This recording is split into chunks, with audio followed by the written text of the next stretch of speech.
धाराधारं भवजलधिपारं परगुणं रमाग्रीवहारं व्रजवनविहारं रमाग्रीवहारं व्रजवनविहारं हरिनुतं गुणाकरं सुखाकरं कृपाकरं कृपापरं सुरद्विषन्निकन्दनं नमामि गोपनन्दनं गुणाकरं सुखाकरं कृपाकरं कृपापरं सुरद्विषन्निकन्दनं नमामि गोपनन्दनम्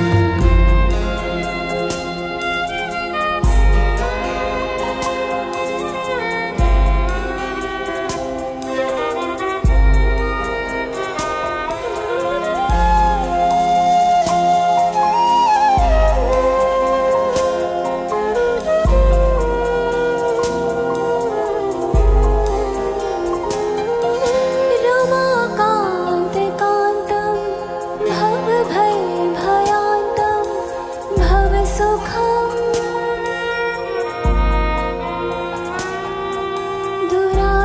दुराशान्तशान्तं निखिलहृदयभान्तं दुराशान्तशान्तं निखिलहृदयभान्तं भुवनपम्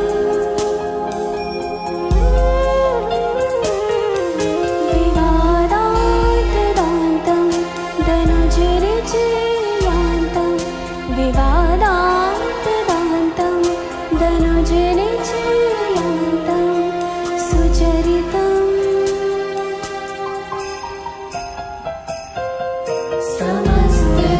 समस्तदोषशोषणं समस्तलोकपोषणं समस्तगोपमानसं नमामि नन्दलालसं समस्तदोषशोषणं समस्तलोकपोषणं समस्तगोपमानसं नमामि नन्दलालसं समस्तदोषशोषणं समस्तलोकपोषणं समस्तगोपमानसं नमामि नन्दलालसं समस्तगोपमानसं नमामि नन्दलालसं समस्तगोपमानसं नमामि नन्दलालसम्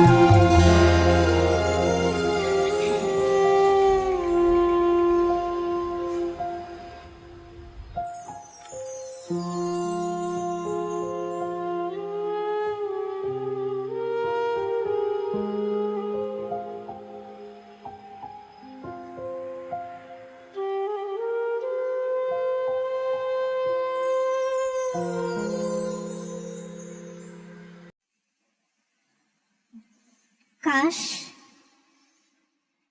वो गुरु पूजा जल्दी आए, जब ये माइक यहाँ नहीं, यहाँ महाराज जी के दिव्य आसन के पास लगे और महाराज जी की वो दिव्य वाणी बरस बरस जाए, जिसके लिए हम सब तरस गए हैं। और ये सृष्टि, ये धरती, ये आकाश एक ही जयघोष से गूंज उठे। युग दृष्टा युग सृष्टा गुरुदेव श्री आशुतोष महाराज जी की जय, सद्गुरु भगवान की जय। आज मैं शुरुआत महाराज जी की ही एक पंक्ति से कर रही हूँ, जो महाराज जी ने अपनी दिव्य वाणी में गुरु पूजा पर ही कही थी। ये हूबहू गुरु महाराज जी के दिव्य वचन है। महाराज जी ने कहा, एक गुरु होते हैं जो हमारे कान फूंकते हैं, पर जो आध्यात्मिक गुरु होते हैं, जो सतगुरु होते हैं, वो हम में प्राण फूंकते हैं। आप में से किस किस को लगता है कि हम महाराज जी के द्वारा कहे गए इन शब्दों के जीते जागते प्रमाण हैं कि महाराज जी हम में प्राण फूंकते हैं। कैसे? सबसे पहले तो हमारी आत्मा अज्ञानता की खाई में निष्प्राण पड़ी थी युगों युगों से। श्री गुरु महाराज जी ने ब्रह्म ज्ञान देकर हम में नव चेतना के प्राण फूके। उसके बाद इतना ही यहीं तक क्रम नहीं रुका।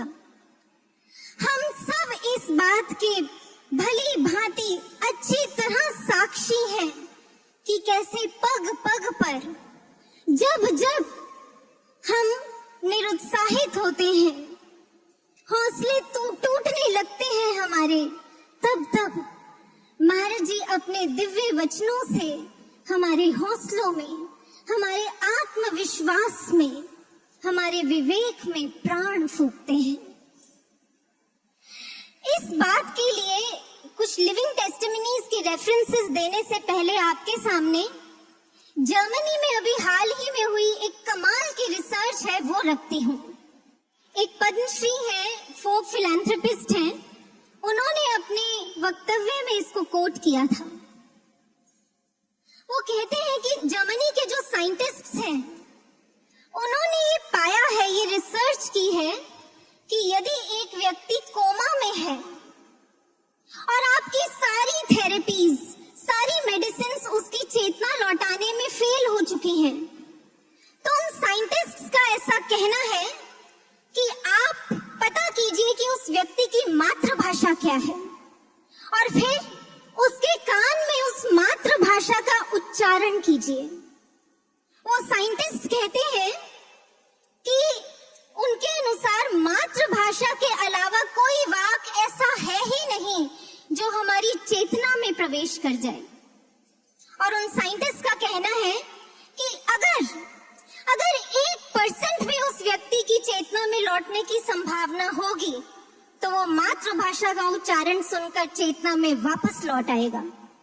लेकिन अगर इससे भी नहीं आया तो वो दावे से कहते हैं कि इस सृष्टि की कोई औषधि, कोई तरीका उसको वापस चेतना में ला नहीं सकता। साधकों, जैसे मातृभाषा का स्पर्श ब्रेन के स्तर पर कोमा में पड़े व्यक्ति में चेतना लौटा सकता है, ऐसे ही परमात्मा भाषा का स्पर्श यानी जो निराकार सत्ता निराकार रूप में सद्गुरु बनकर इस धरा पर आती है, उनकी दिव्य वाणी का स्पर्श मानसिक स्तर पर पड़े कोमा में व्यक्ति जो होता है उसमें भी नव चेतना, नव प्रेरणा, नव प्राण फूंकने का दम रखती है। और इस कॉन्टेक्स्ट में कि कैसे महाराज जी के दिव्य वचन, महाराज जी की दिव्य वाणी हम में प्राण फूंकती है, आपके सामने कुछ प्रैक्टिकल प्रूफ्स रखती हूँ। ये प्रमाणित कर देंगे हमें कि जब जब महाराज जी ने दिव्य वचन हमें कहे हैं तो वो हमारे अंदर एक ऐसा हाई वोल्टेज नव स्पंदन पैदा करते हैं हमारी चेतना में कि हमारे अंदर की सारी वीकनेस, सारी डेडनेस पल भर में ध्वस्त हो जाती है और हम अपने आप को चेतना के एक नवीन, एक ऊंचे स्तर पर खड़ा पाते हैं। एक बार दिव्यधाम आश्रम में यहाँ एक सज्जन आए थे। वो एक सोशल ऑर्गेनाइजेशन के अध्यक्ष थे। उन्हीं दिनों निर्भया केस हुआ था जिसने सारे समाज को व्यथित किया था और वो सज्जन भी मानव के ऐसे पतन में गिरते जो उसकी स्थिति है उसको देखकर बहुत पीड़ित थे। महाराज जी और उन सज्जन के बीच में क्या वार्तालाप हुआ, मैं उस दृश्य को आपके सामने एज इट इज रखती हूँ क्योंकि मैं उस समय वहीं थी। वो सज्जन कहते हैं, महाराज जी जिस दिन ये निर्भया केस हुआ उस दिन मेरी ऑर्गेनाइजेशन में बहुत से मेंबर्स आए हुए थे और हमें डिस्कशन करनी थी। लेकिन कहते हैं कि महाराज जी मैं इस केस को सुनकर इतना पीड़ित था, इतना दुखी था कि मैं सबके सामने जाकर खड़ा हो गया। मैंने जलती हुई एक कैंडल अपने हाथ में ली और उसे यूं गर्दन से पकड़कर उसे मोड़ दिया और कहते हैं महाराज जी मैंने कहा यही किया है हमने उस बच्ची के साथ। जैसे ये मोमबत्ती टूट भी गई और बुझ भी गई, ये समाज ने किया है उस बच्ची के साथ। और फिर वो बोले महाराज जी तब मैं सोशल ऑर्गेनाइजेशन का अध्यक्ष जो कितनी सोशल एक्टिविटीज में इन्वॉल्व है, तब मैंने यूं हाथ से बड़ा सा क्रॉस बनाते हुए कहा था कि जिस समाज में पाशविकता इस हद तक घुल चुकी है, ऐसे समाज को बदलना इट इज इम्पॉसिबल। इम्पॉसिबल ही नहीं, नेक्स्ट टू इम्पॉसिबल कि ऐसा समाज कभी संवारा जा सकता है। महाराज जी गंभीर थे, लेकिन महाराज जी ने गंभीर पर बुलंद स्वर में महाराज जी उनसे कहते हैं, महाराज जी ने कहा संवारा जा सकता है। महाराज जी बोले आपने कबीरदास जी की ये वाणी सुनी है जो गुरुबाणी में दर्ज है? वो वाणी सुनाई महाराज जी ने। हर है खांड रेत में बिखरी, हाथी चुनी न जाए, कहे कबीर गुर भली बुझाई, कीटी होए के खाई। महाराज जी ने पूछा मतलब समझे आप? उन्होंने ना में सिर हिलाया। महाराज जी ने मतलब समझाया। महाराज जी कहते हैं आप खांड और रेत को आपस में मिक्स कर दीजिए। अब अगर हाथी अपनी सूंड से खांड को रेत से अलग करना चाहे तो क्या ऐसा करना पॉसिबल है? उन सज्जन ने कहा नहीं महाराज जी। महाराज जी ने कहा लेकिन अगर यही कार्य चींटी को सौंपा जाए तो बोले महाराज जी चींटी तो खांड को रेत से अलग कर देगी, इट इज पॉसिबल। महाराज जी ने कहा बिल्कुल इसी तरह ये जो मन है, इंसान का मन बुराइयों में, व्यसनों में आज बुरी तरह घुल मिल चुका है। हाथी जो है वो स्थूल का प्रतीक है, यानी ऐसे मन को आप स्थूल तरीकों से, बुराइयों से अलग कर ही नहीं सकते। लेकिन जो चींटी है वो सूक्ष्म का प्रतीक है, सूक्ष्म यानी सटल।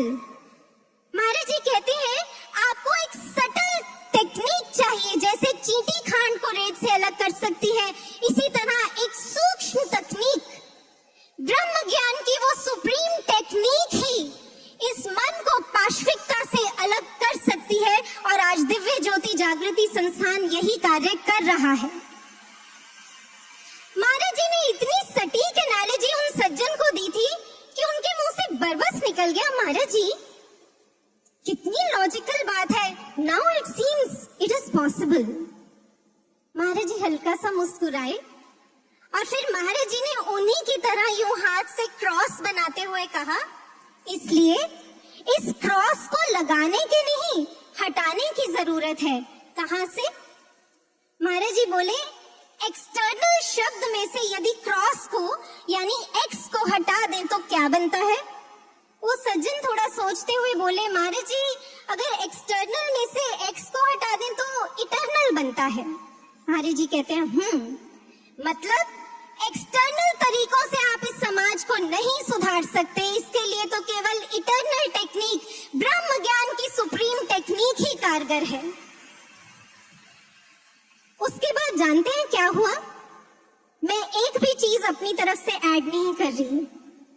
वो सज्जन, वो अध्यक्ष वहीं के वहीं साष्टांग महाराज जी के चरणों में लेट गए और महाराज जी से कहते हैं महाराज जी मैं झूठ नहीं बोल रहा, मैं आज तक अपने जीवन में कभी किसी के आगे मैंने यूं दंडवत प्रणाम नहीं किया महाराज जी, लेकिन आपके एक एक शब्द में इतना खिंचाव है कि मेरी आत्मा आपके चरणों में झुके बिना रह नहीं पाई आज।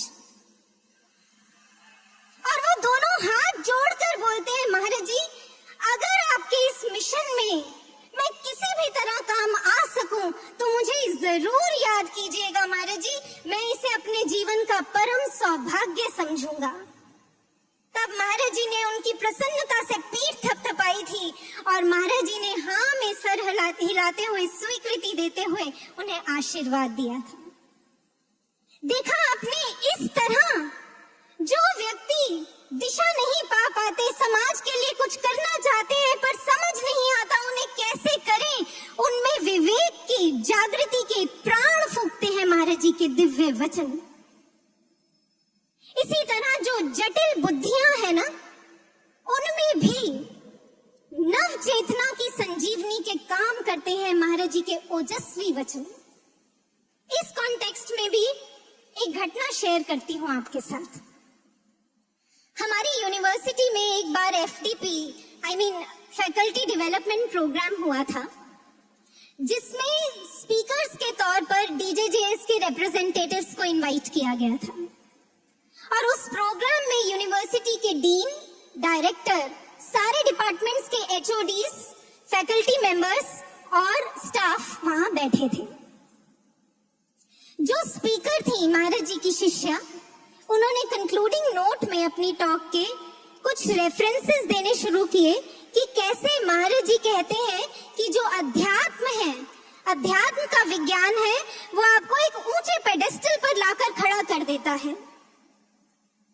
इसके लिए उन दीदी ने महाराज जी की ये बात कही। उन्होंने कहा कि जो डार्विन हुए हैं, उनकी साइंस कहती है सर्वाइवल ऑफ द फिटेस्ट, लेकिन महाराज जी कहते हैं अध्यात्म की science makes you fit for survival. जैसे ही उन्होंने ये बात कही, एक HOD थे जो उसी ग्रुप में बैठे थे, और वो अध्यात्म गुरु इनको लेकर काफी नाक मुंह सिकोड़ते थे। वो बैठे बैठे ही वहां से बोले, वाओ, माइंड ब्लोइंग थॉट। इतने में ही उन दीदी ने महाराज जी की दूसरी बात रख दी। वो दीदी कहती हैं कि जो न्यूटन था, उसने देखा सेब नीचे गिरा है, तो उसका चिंतन इस दिशा में चला गया कि आखिर कौन सी शक्ति ने इस सेब को नीचे गिराया, और इस दिशा में चिंतन करते हुए उसने लॉ ऑफ ग्रेविटेशन डिस्कवर कर दिया। लेकिन महाराज जी कहते हैं, उन दीदी ने कहा, महाराज जी कहते हैं कि अगर न्यूटन इस बात पर चिंतन कर लेता कि कौन सी शक्ति ने सेब को उस डाल से जोड़ कर रखा है, तो वो लॉ ऑफ लाइफ डिस्कवर कर लेता। आप मानेंगे, जैसे ही महाराज जी के ये शब्द कोट किए गए, वो HOD इस बार अपनी चेयर से खड़े ही हो गए और बोले, मैंने अपने 60 साल के एकेडमिक करियर में ऐसी प्रोफाउंड एनालिसिस नहीं सुनी। आप अभी के अभी ब्रह्म ज्ञान के लिए मेरा नाम एनरोल कर लीजिए। मैं आपको बताना चाहती हूँ, ये HOD जो थे, इन्होंने एक बार आकर मुझे ये कहा था, क्योंकि वो जानते थे कि मैं सद्गुरु महाराज जी की शिष्या हूँ। तो उन्होंने एक बड़े टॉन्टिंग वे में ये मुझे कहा था कि ये जो गुरु को मानते हैं ना लोग, मैं सच कहता हूँ, जो ब्रेन के हमारे 2 पार्ट्स हैं ना, लेफ्ट और राइट, ये गुरु मानने वालों में उनके राइट ब्रेन में नथिंग इज राइट और उनके लेफ्ट ब्रेन में नथिंग लॉजिकल इज लेफ्ट।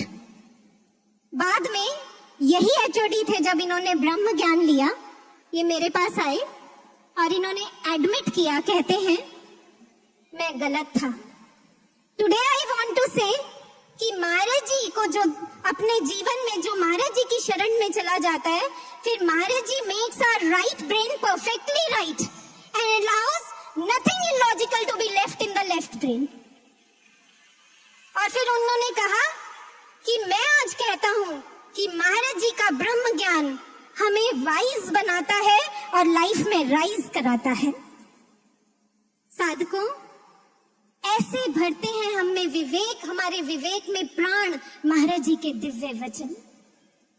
और इस बात के तो शायद हम सबके पास सैकड़ों प्रमाण होंगे कि जब जब हमारे उत्साह को, हमारे हौसलों को इन तूफानों ने इनका दम तोड़ने की कोशिश की है, तब महाराज जी के ओजस्वी वचनों ने हमें उत्साह में हमारे प्राण फूके हैं।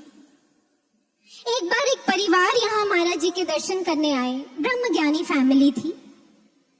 उनमें जो माँ थी, वो अपनी बेटी के लिए बोली, महाराज जी हमारे घर में जो बड़े बुजुर्ग हैं ना, उन्होंने ब्रह्म ज्ञान नहीं लिया और वो ये ज्योतिष विद्या, हस्तरेखाओं की विद्या, इसमें बड़ा विश्वास रखते हैं। और महाराज जी उन्होंने इसकी भी हाथ दिखाया था एक ज्योतिषी को। तो ज्योतिषी बोलता है महाराज जी कि इसके हाथ में तो सफलता की कोई रेखा ही नहीं है। तो उन्होंने पूछा, महाराज जी क्या ये ज्योतिष विद्या, हस्तरेखा की विद्या, ये सब होता है?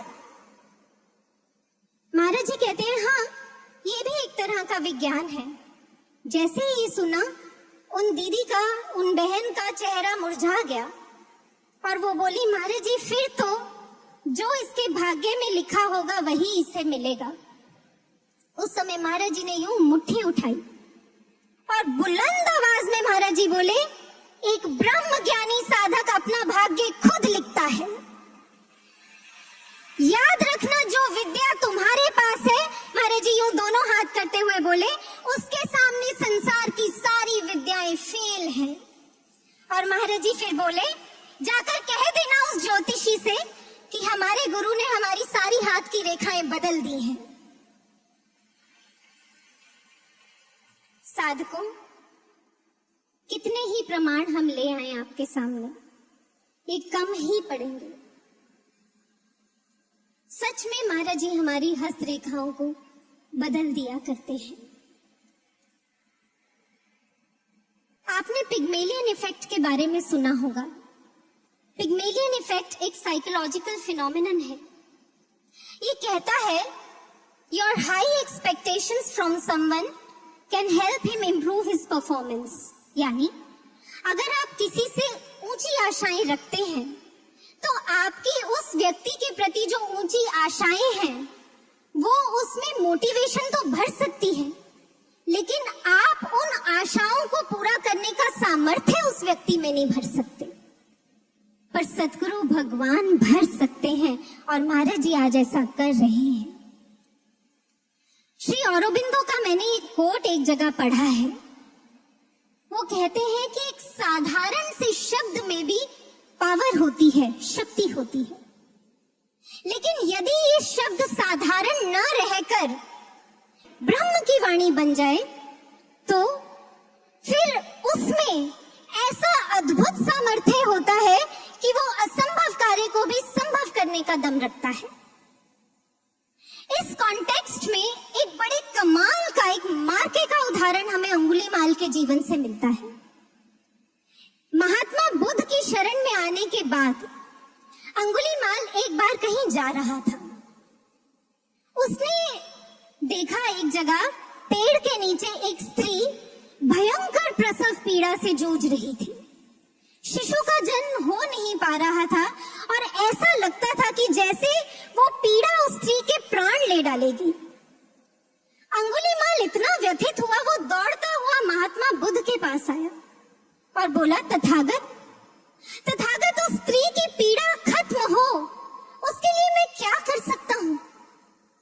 तब महात्मा बुद्ध कहते हैं कि जहां वो स्त्री है, जाकर वहां ये शब्द कहे कि भगिनी, जब से मैं सधर्म की शरण में आया हूं, तब से मैंने जानबूझकर किसी भी प्राणी को आहत नहीं किया है, उसे हानि नहीं पहुंचाई है।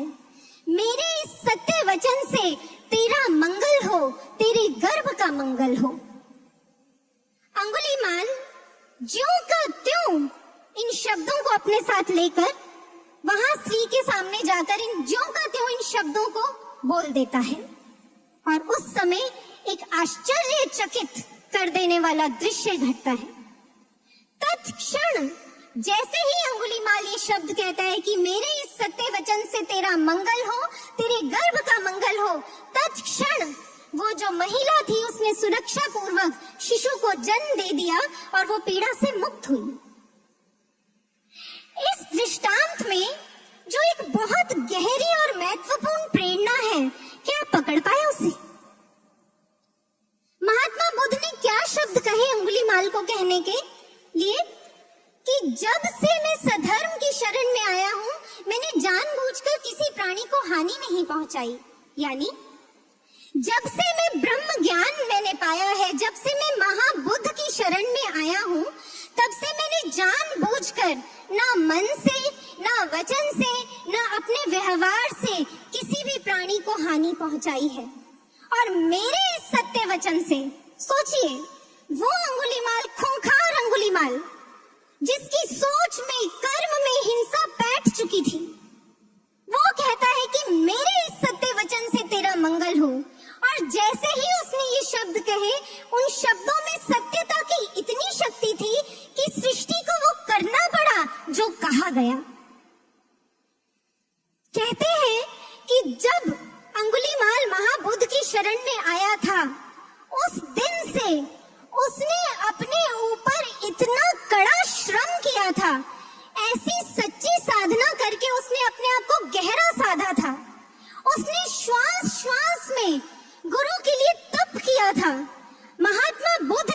निर्धारित किया था अनुशासन, उसमें अपने आप को पूरी तरह बिना कोई ढील देते हुए अपने आप को उस अनुशासन में ढाल दिया था। तभी महात्मा बुद्ध ने जो उसके लिए ये वचन कहे थे, उस पर वो खरा उतरा था। अब जरा इस बात के पैरेलल हम अपनी बात करते हैं। याद कीजिए महाराज जी ने हमारे लिए क्या शब्द कहे हैं। मैगजीन में चेक कीजिएगा, 2010 गुरु जो दिव्य शांति महोत्सव हुआ था, ये जनवरी एडिशन में छपा है 2011 के, आप पढ़ना। 2010 दिव्य शांति महोत्सव में महाराज जी ने ये आशीर्वचन हमारे लिए कहे। आप चाहे तो तूफानों का रुख मोड़ सकते हैं।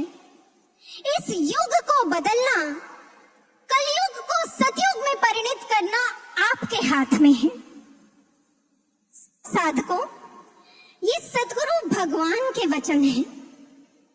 इनमें वो सामर्थ्य है कि इस असंभव लगने वाले कार्य का संभव होना निश्चित है। लेकिन हम महाराज जी के इन शब्दों पर खरा उतर सकें, इसके लिए हमें भी अंगुलीमाल की तरह कड़ा श्रम करना होगा। श्रम नहीं करना होगा, श्वास श्वास में श्रम करना होगा, क्षण क्षण में श्रम करना होगा, कतरे कतरे में श्रम करना होगा। अपने आप को पूर्णतः अनुशासन में ढालना होगा। महाराज जी ने एक बार हमसे पूछा था, अनुशासन में रहने का मतलब क्या होता है? हमें उत्तर देना नहीं आया। तब महाराज जी बोले, अनुशासन यानी अणु अणु पर गुरु आज्ञा का शासन, अणु अणु पर गुरु वचनों का शासन। साधकों, शर्त लगा लीजिए, अगर हमारे अणु अणु पर गुरु वचनों का शासन हो जाए तो फिर हम ऐसा श्रम कर जाएंगे कि हमारा कतरा कतरा हमारे महाराज जी के लिए, उनके मिशन के लिए शिद्दत से जी कर जाएगा। और हम श्वास श्वास से सच्चा पूजन अर्पित कर पाएंगे। यही जीवन महाराज जी के चरणों में सच्ची पूजा बनकर अर्पित होगा। लेकिन क्योंकि परीक्षा काल है, इसलिए दुखों के, परेशानियों के, परीक्षाओं के जो तूफान हैं, वो हमारे श्रम को कम करने में, मध्यम करने में, इसका दम तोड़ने में पूरी तरह कटिबद्ध हैं। लेकिन इन तूफानों के बावजूद हमारे श्रम का क्रम ना टूटे, इसके लिए महाराज जी के ये वचन अणु अणु में स्मरण करते रहना। कौन से? ये वचन महाराज जी ने अभी हाल ही में गुरु बहन के अनुभव में 2 बार उसके अनुभव में आकर कहे हैं। महाराज जी ने कहा, मानव जीवन की सबसे बड़ी हानि ना तो धन की हानि है, ना सांसारिक उपलब्धियों की हानि है। महाराज जी गंभीर स्वर में बोलते हैं कि मानव जीवन की सबसे बड़ी हानि है समय की हानि। और फिर महाराज जी उस गुरु बहन को कहते हैं, सबको बता देना, समय की हानि का पश्चाताप। नोट कर लीजिए इन वर्ड्स को। महाराज जी कहते हैं, सबको बता देना, समय की हानि का पश्चाताप मृत्यु से भी अधिक कष्टदायी होता है। महाराज जी के इन वचनों की गहराई समझना चाहते हैं? आज से बहुत समय पहले पीतमपुरा भवन के हॉल में महाराज जी ने एक दृष्टांत सुनाया था। महाराज जी कहते हैं, तुम्हें पता है, जिस समय ईसा मसीह को सूली पर चढ़ाया गया था, उस समय उनके साथ 2 चोरों को भी सूली पर टांगा गया था। तब उनमें से एक चोर वो ईसा मसीह की तरफ देखते हुए अपने मन में सोचता है, इसका जीवन भी क्या जीवन है, सारी उम्र नेकियां करता रहा, पर मिला क्या? सजा हमारी तरह ही भुगत रहा है। इससे तो हमें देखो, हमने इस दुनिया के सारे ऐशो आराम भोगे हैं, हम तो बड़े मजे में रहे, हम तो बहुत फायदे में रहे। और ये सोचकर वो जोर से एक अट्टहास करता है। वहीं जो दूसरा चोर था, उसके मन में क्या चल रहा होता है? वो जब जीसस को, ईसा मसीह को देखता है, तो उसके मन में आता है उन कहता है, आज पीड़ा और कष्ट तो हमें भी इसके जैसा मिल रहा है, लेकिन काश हमारा नाम भी इसके बंदों में शामिल होता, क्योंकि आज ये मरकर भी नहीं मरेगा और हमें सातवें नरक में भी स्थान नहीं मिलेगा। और जैसे ही उसके अंदर ये विचार उस महान विभूति के लिए आया, महाराज जी ने कहा, उसको वो फल प्राप्त हुआ जो ऋषियों, मुनियों, तपस्वियों को हजारों हजारों साल की तपस्या के बाद भी नहीं मिलता। सिर्फ एक विचार कि काश काश मेरा नाम इसके बंदों में शामिल होता। साधकों, सतगुरु तो अपनी कृपा करने में कोई कमी करते नहीं, उसको तो वो गति मिली, लेकिन जरा उस चोर की उस समय, जिस समय उसके प्राण जाने वाले थे, उस समय जरा उसके अंदर की स्थिति को अगर हम सोच कर देखें, मृत्यु के कष्ट से अधिक उसको ये अफसोस सालता रहा कि मैं इसके बंदों में शामिल नहीं हो सका, और वो इस अफसोस को लेकर तड़प तड़प के मर गया। लेकिन वो कुछ कर नहीं सकता था, क्योंकि समय उसके हाथ से निकल गया था। इसलिए महाराज जी ने कहा कि समय की हानि का जो कष्ट होता है, जो पश्चाताप का कष्ट होता है, वो मृत्यु से भी अधिक पीड़ादायी होता है। क्यों पीड़ादायी होता है? क्योंकि ये जो समय की हानि है, अगर हमारे हाथ से ये समय चला गया तो साधकों सिर्फ समय नहीं जाएगा, समय के साथ साथ हमारा बहुत कुछ चला जाएगा। कितना जाएगा उसका अनुमान लगाना तो संभव नहीं है, पर मेजरली 2 लॉसेस आपके सामने मेंशन करती हूँ कि अगर ये समय हमारे हाथ से चला गया, समय की हानि हो गई, तो हमारी कैसी हानि होगी। 2 लॉसेस रखती हूँ आपके सामने। लॉस नंबर 1, अगर ये समय हमारे हाथ से चला गया तो फिर जिनके लिए हम जीने आए हैं इस धरती पर, जिनको पाने आए हैं इस धरती पर, ना तो उनकी शरण में आने के बावजूद हम उनको पा पाएंगे, और ना ही उनके सच्चे शिष्यों की सूची में हमारा नाम शामिल हो पाएगा। एक बार एक गुरु बहन ने अनुभव में देखा कि महाराज जी एक बड़े से हॉल में खड़े हैं, उनके सामने साधक शिष्य बैठे हैं। महाराज जी कहते हैं कि आज मैं अपने शिष्यों का चयन करूंगा। महाराज जी के हाथ में एक लिस्ट थी, उसमें कुल 14 नाम थे।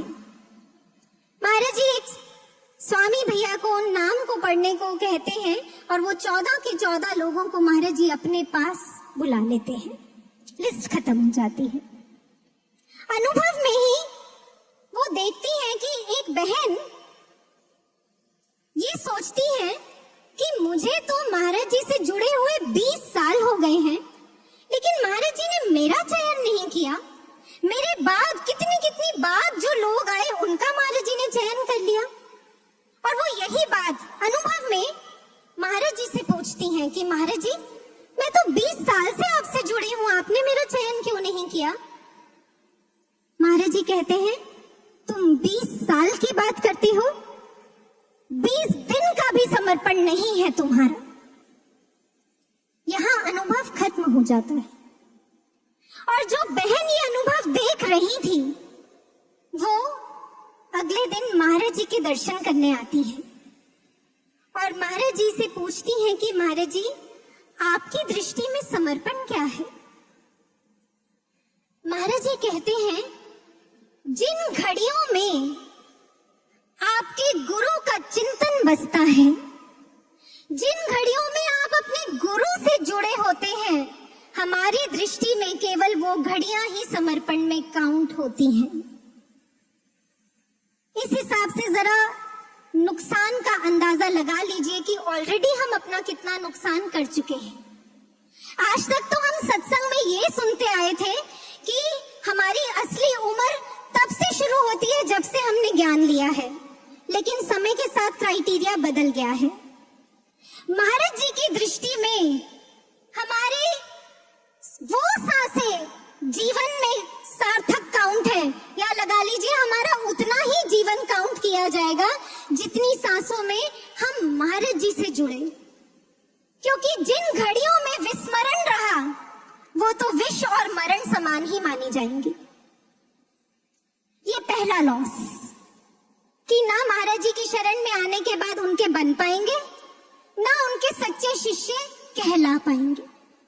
लॉस नंबर 2, जहां महाराज जी हमें अपने संग लेकर जाना चाहते हैं, हम वहां भी नहीं जा पाएंगे। एक बार रामानुजाचार्य अपने शिष्यों के साथ एक यात्रा पर निकले। मार्ग में नदी के किनारे सबने विश्राम करने का निर्णय लिया। तब सबको भोजन वितरित करने से पहले शिष्यों ने रामानुजाचार्य जी को भोग के लिए भोजन अर्पित किया। लेकिन भोग के पश्चात रामानुजाचार्य जी ने वो भोजन वापस शिष्यों को नहीं दिया, उसे नदी में डाल दिया। उसी समय एक मछली आई, उसने उस भोजन को ग्रहण कर लिया और जैसे ही उस भोजन को खाया, एक बहुत अचंभित कर देने वाला दृश्य सामने दिखा। उन सब शिष्यों की आंखों के सामने घटा। वो मछली जैसे ही उसके मुख में वो प्रसाद, महाप्रसाद गया, वो एक देव के रूप में परिवर्तित हो गई और बैकुंठ की तरफ उसका प्रस्थान हो गया। वो शिष्य अवाक खड़े रह गए। उन्होंने रामानुजाचार्य जी की ओर देखा और कहा, आचार्य, वो मछली कहाँ गई? आचार्य कहते हैं, वो बैकुंठ में चली गई। तो उन्होंने कहा, रामानुजाचार्य जी से कहा, आचार्य पर ऐसा कैसे हो गया? रामानुजाचार्य जी कहते हैं, क्योंकि उसने हमारे दिए हुए प्रसाद को ग्रहण किया था। वो शिष्य हैरानी से कहते हैं, आचार्यवर, हमने तो कितनी कितनी बार आपका महाप्रसाद ग्रहण किया है, हमारे साथ तो ऐसा कभी नहीं हुआ। रामानुजाचार्य जी कहते हैं, क्योंकि तुमने कभी उसे वैसे ग्रहण किया ही नहीं जैसे हमने तुम्हें जब कुछ दिया है। जब जब हमने तुम्हें कुछ दिया है, हमने तुम्हें अपने कुछ वचन कहे हैं, तुमने उन वचनों में अपनी महत्वाकांक्षाएं, अपनी सोच, अपनी इच्छाएं, अपनी धारणाएं, अपनी मान्यताएं मिलाकर उसको लिया है। इसलिए तुम वहां कभी जा ही नहीं पाए जहां हम तुम्हें ले जाना चाहते हैं। शायद हम सबके साथ भी ऐसा ही है। तभी अब तक वो नवयुग में जाने का हमारा अवसर डिले हो रहा है, क्योंकि हम महाराज जी के वचनों को वैसे ग्रहण कर ही नहीं पाए जैसे महाराज जी ने हमें दिए। इन दोनों लॉसेस का मतलब समझते हैं? अगर जिनको पाने आए हैं उनको पा नहीं सके, जिनके लिए जीने आए हैं पूर्ण समर्पण करके उनके लिए जी नहीं सके, जिनके संग जो हमें अपने संग जहां ले जाना चाहते हैं उनके संग हम जा भी नहीं सके, ऐसा जीवन जीकर करेंगे क्या? हम जी पाएंगे क्या? पल पल मृत्यु से भी बदतर जीवन होगा, पश्चाताप की अग्नि में जूझते रहेंगे हम। साधकों, ऐसी हानि हमारे जीवन में ना हो। आज महाराज जी के आगे दोनों हाथ जोड़कर महाराज जी से कहते हैं कि महाराज जी, हमें विवेक दें, सद्बुद्धि दें कि हम अपने समय की हानि, ये जो अवसर हमारे हाथ में है, इसे खो ना बैठे। ऐसा पुरुषार्थ करें कि हमारे श्रम का क्रम अब कभी ना टूटे। अणु अणु से, कतरे कतरे से महाराज जी हम आपके लिए जी जाएं। साधकों, कतरे कतरे से ऐसा श्रम करें अब हम कि कोई कमी ना रहे। ऐसा श्रम, जब स्व निर्माण के लिए हमें श्रम करना हो तो कैसा श्रम करें हम? महात्मा बुद्ध के महाकश्यप के जैसा। महाकश्यप को ये लगता था कि वो अच्छे वक्ता नहीं है, इसलिए वो दूसरों को सत्संग सुनाने में बहुत हेजिटेट करते थे, सुनाते ही नहीं थे। लेकिन उनके मन में बार बार आता था कि मेरे जीवन का तो परम लक्ष्य ही मेरे भगवान बुद्ध का संदेश जन जन तक देना है, तो अगर मैं ये संदेश ही नहीं प्रचार इसका कर पाया तो मेरे जीवन का क्या होगा? और बोल वो पाते नहीं थे, गहराई में डूब गए, श्रम करना छोड़ दिया ये सोचकर कि मैं कुछ कर नहीं सकता, मैं किसी लायक नहीं। उन्होंने, महाकश्यप ने ये सोचा कि अगर वाणी से बोलकर अपने महाबुद्ध के प्रचार में सहयोग नहीं दे सकता तो महात्मा बुद्ध के अनुशासन में अपने आप को ढालकर अपने आचरण से मूक भाषा में प्रचार करूंगा। और कहते हैं कि महाकश्यप ने उस समय ऐसा दृढ़ संकल्प धारण किया, ऐसी तप की, उसने एक मुहिम छेड़ दी, शंखनाद कर दिया, दिन रात अपने आप को कड़े श्रम में झोंक दिया, साधना, सुमिरन, महाबुद्ध का जो अनुशासन था पोर पोर से अपने आप को उसमें ढाल दिया।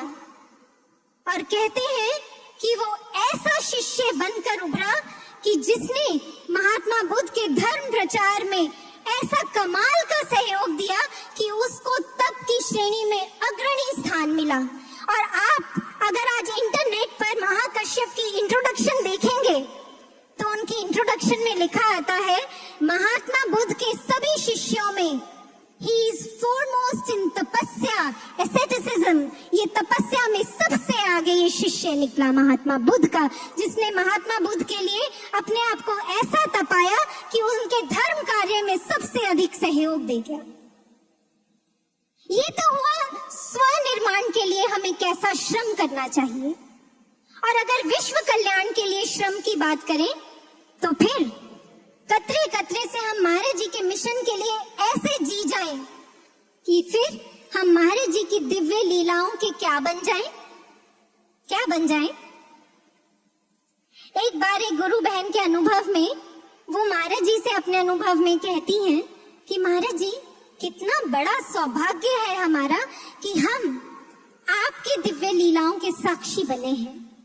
वो कहती है कि महाराज जी, हमने उस घड़ी को भी देखा है जब आपने समाधि धारण की, और हम जल्द ही उस घड़ी के भी साक्षी बनेंगे जब आप समाधि से वापस लौट आएंगे।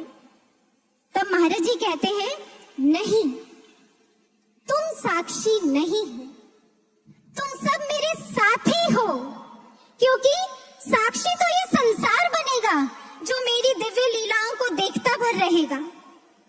तुम तो मेरे सहयोगी हो जो मेरी दिव्य लीलाओं में पूर्ण रूप से अपना दायित्व निभा कर जाएंगे। इसलिए ऐसा श्रम करें हम कि हम महाराज जी के दिव्य लीलाओं के साक्षी नहीं, साथी बनकर जाएं। अंत में श्रम के क्रम को कभी ना टूटने दें हम। महाराज जी के तीन शब्द हैं जो महाराज जी ने हमसे कई बार कहे हैं, उनके विषय में कहकर अपनी वाणी को विराम दूंगी। और वो तीन शब्द क्या हैं? छा जाना है। महाराज जी ने कितनी बार कहा है कि जन जन तक, विश्व के कोने कोने तक ब्रह्म ज्ञान देकर छा जाना है। ऐसा छा जाना है कि कोई भी व्यक्ति इस ज्ञान से अछूता ना रह जाए। ऐसा बिगुल बजा देना है इस ज्ञान का कि ये धरती जीती जागती स्वर्ग बन जाए। और इस संदर्भ में चलते चलते बहुत सुंदर सा एक दृष्टांत रखते जाती हूँ। सच्ची घटना है, बहुत प्यारी है, हमारे श्रम को करने में बहुत अच्छी प्रेरणा देगी। एक महाराज जी के साधक शिष्य हैं जो भारत में नहीं रहते और महाराज जी के दर्शन करने भारत कभी आए भी नहीं, क्योंकि महाराज जी ने समाधि में जाने से पहले उन्हें कहा था कि जब हम बुलाएंगे तब आना। इसलिए वो इंतजाररत हैं। लेकिन इस इंतजार में भी क्या करते हैं, ये बात उन्होंने हमें खुद बताई थी। कहते हैं कि उनकी एक बार एक मीटिंग थी जिसमें पूरे वर्ल्ड से डेलीगेट्स आए थे। उस मीटिंग का जब एंड हुआ तो सब लोग अपने विजिटिंग कार्ड्स एक्सचेंज कर रहे थे। तो जैसे ही इन साधक शिष्य की अपने हाथ में जो सबसे ऊपर विजिटिंग कार्ड था, उस पे बाय चांस उनकी दृष्टि चली गई और उस पे एक वर्ड लिखा था एड्रेस में पीतमपुरा। ओहो, पीतमपुरा वर्ड पढ़ते ही कहते हैं कि जैसे मुझ में करंट दौड़ गया। वो खुद बताते हैं कहते हैं कि मैं दौड़ा और दौड़ते दौड़ते उस व्यक्ति के पास गया जिसने वो विजिटिंग कार्ड मुझे दिया था, और कहते हैं मैंने उसके कंधे पर हाथ रख के कहा, hey Pitampura, you know who lives here? God lives here.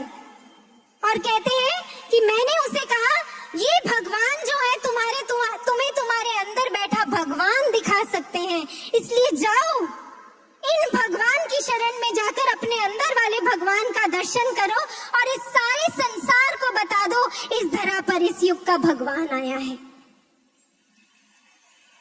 साधकों, हम भी ऐसे जुनून के साथ छा दें महाराज जी को, हमारे कतरे कतरे में हमारे अंदर महाराज जी छा जाएं और इस विश्व के कतरे कतरे में कोने कोने में महाराज जी का मिशन छा जाए।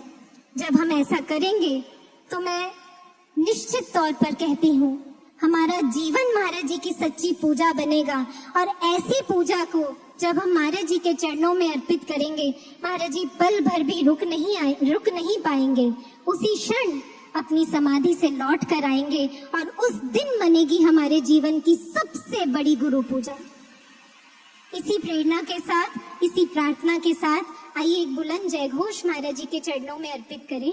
बोलिए सद्गुरु भगवान की जय, सच्चे दरबार की जय।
तुझे सौगंध है मेरी, मत आने में कर देरी।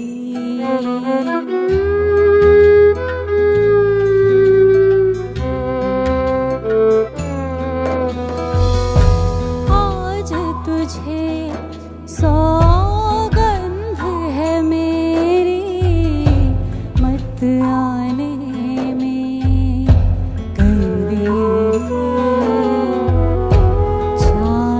दुख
रुकती जाए, रूह सुलग कर बुझती जाए।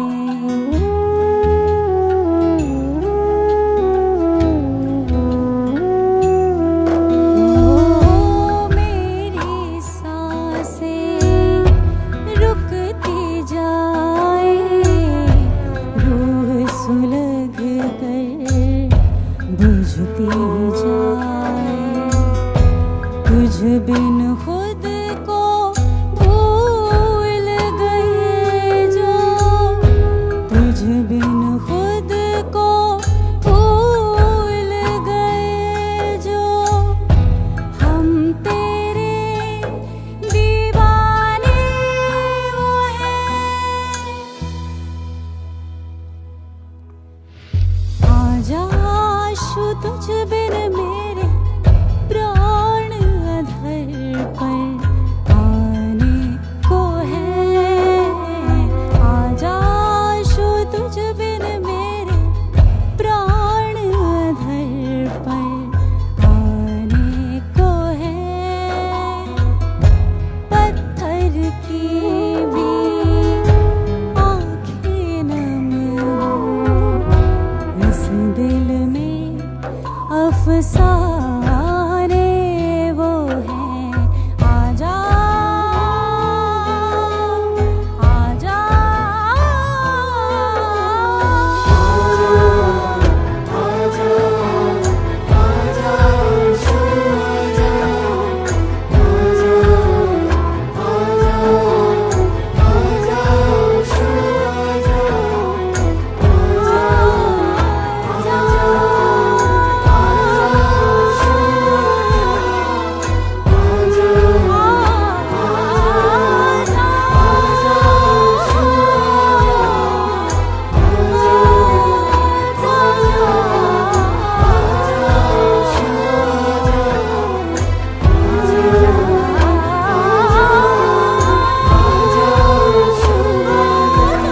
महाराज जी की, सच्चे दरबार की, सर्वश्री आशुतोष महाराज जी की।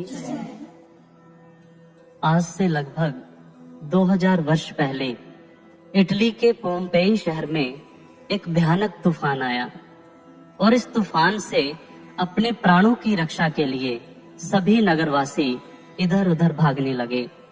लेकिन अफसोस, इस दुखद घटना में अनेक लोग मारे गए।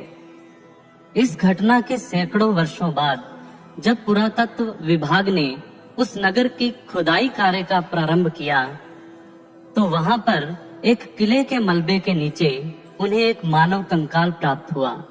उस कंकाल को देखने से यह स्पष्ट प्रतीत हो रहा था कि वह कंकाल एक पहरेदार का था, जो तूफान के समय भी बड़ी मुस्तैदी से अपने कंधे पर बंदूक रखकर पहरा देता रहा और उसी स्थिति में उस किले के मलबे के नीचे दबकर उसकी मृत्यु हो गई। आज भी उस मानव कंकाल को बंदूक के समेत उस किले के खंडर के बाहर एक शीशे की अलमारी में सजाकर रखा गया है और उसके नीचे ये स्पष्ट लिखा हुआ है कि यह किले का वह सेवादार है जिसने अपने कर्तव्य को पूरा करने के लिए अपने प्राणों को भी न्यौछावर कर दिया। सज्जनों, यह घटना एक सेवक के सेवा भाव को दर्शाती है, जो हर परिस्थिति में अपने सेवा कार्य के लिए तत्पर रहता है। हम सभी इस अध्यात्म मार्ग पर चल रहे हैं और इस मार्ग पर सेवा का विशेष महत्व है, या यूं कहें कि इस मार्ग को बिना सेवा के पार करना असंभव सा है।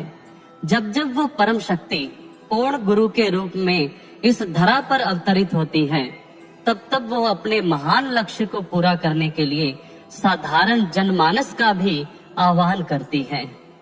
और सज्जनों, वो शक्ति सर्वसमर्थ है, लेकिन हम सभी के कल्याण के लिए वो हमारा चयन करती है, हमें सेवा का अवसर प्रदान करती है। एक बार आदि गुरु शंकराचार्य जी गंगा नदी के अंदर स्नान कर रहे थे। स्नान करते हुए अचानक ही उन्हें प्यास लगी और उन्होंने नदी के तट पर खड़े अपने सेवक को अपने पास बुलाया और गंगा जल की मांग की। वो सेवक फटाफट कुटिया से एक पात्र लेकर आया और गंगा जल से भरकर गुरुदेव को अर्पित कर दिया।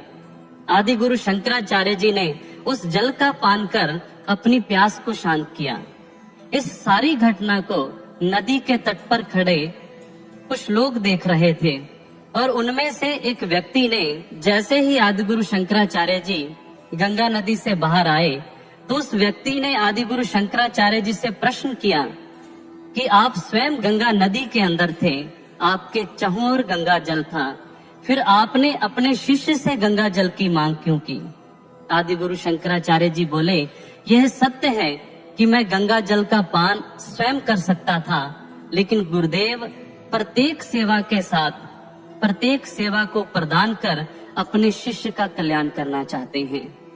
गुरु भक्तों, जिस प्रकार एक विशाल सागर को पार करने के लिए एक विशाल और उत्तम तकनीक से बना जहाज चाहिए, ठीक इसी प्रकार इस भवसागर को पार करने के लिए सेवा ही एक ऐसा साधन है और हम सभी उस सेवा के साथ ही इस भवसागर को पार कर सकते हैं।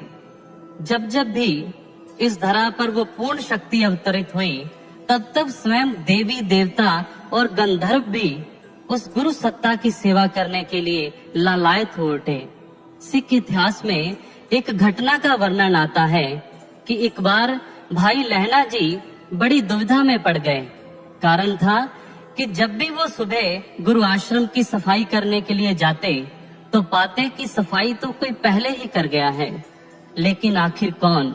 इस प्रश्न को लेकर वो सभी सेवादारों के पास गए तो एक सेवादार ने बताया कि उन्होंने सुबह सुबह एक देवी तुल्य महिला को गुरु दरबार की सफाई करते हुए देखा है।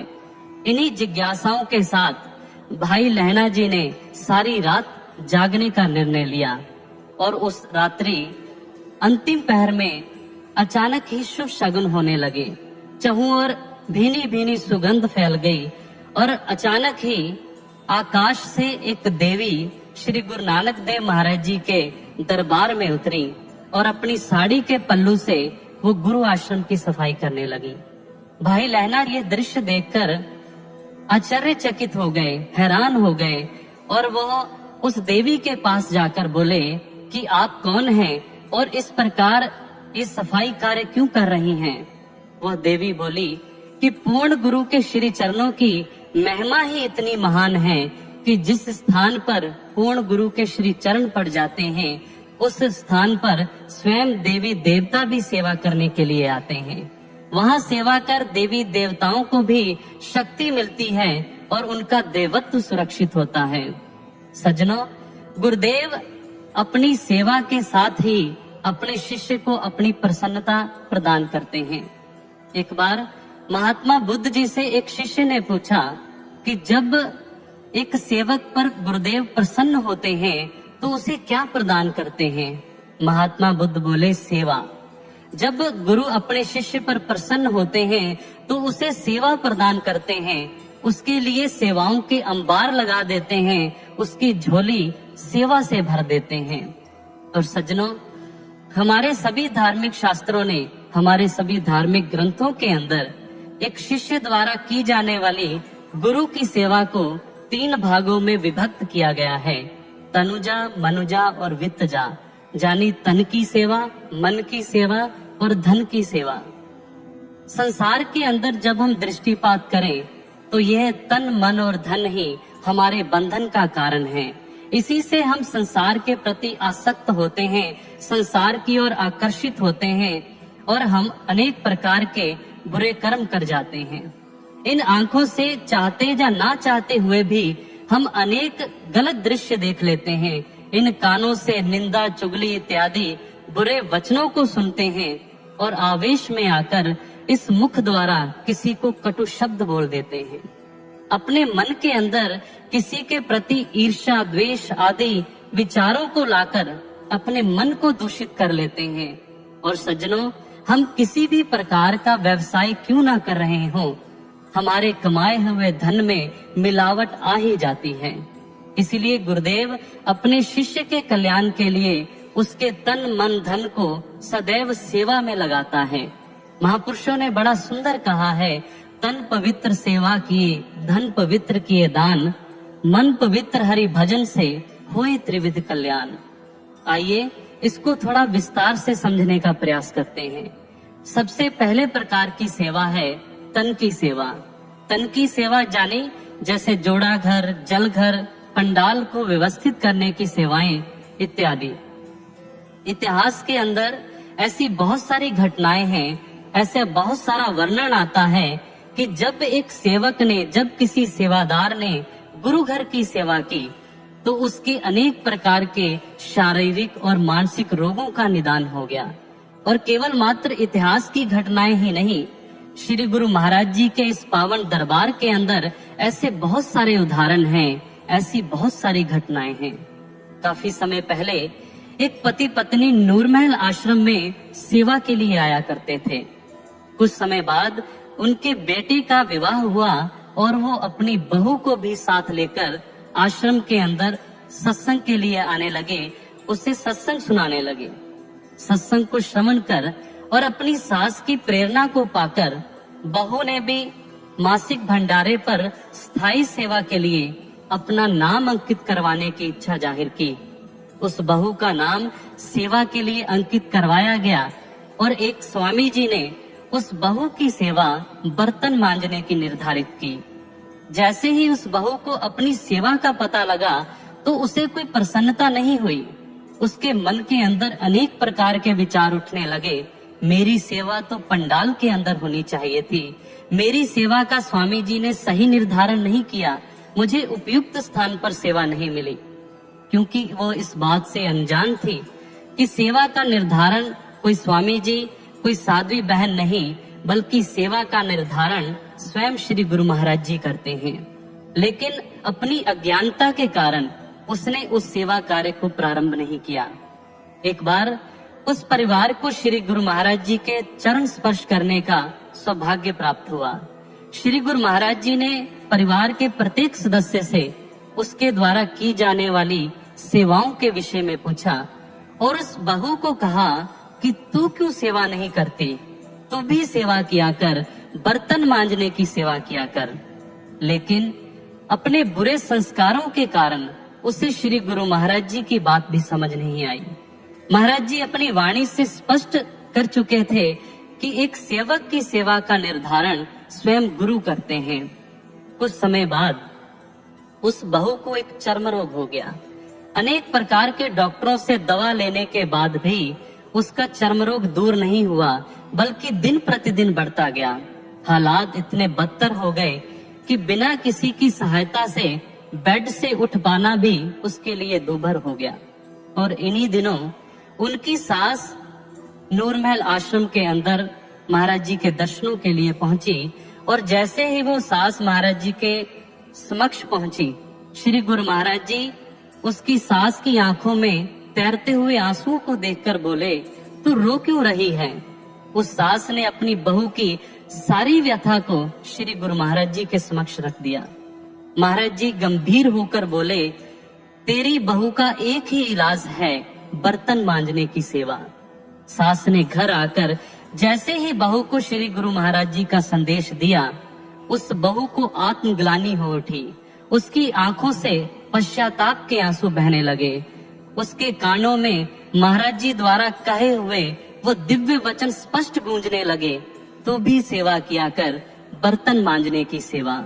और इसके बाद उस बहू ने नूरमहल आकर बर्तन मांजने की सेवा प्रारंभ की और जैसे जैसे उसने बर्तनों की सफाई की, वैसे वैसे उसका चर्म रोग दूर हो गया।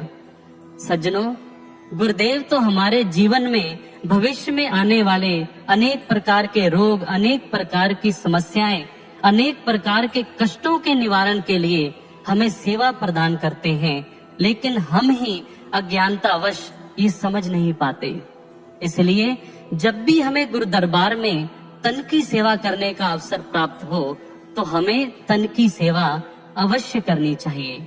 और दूसरे प्रकार की सेवा है मन की सेवा।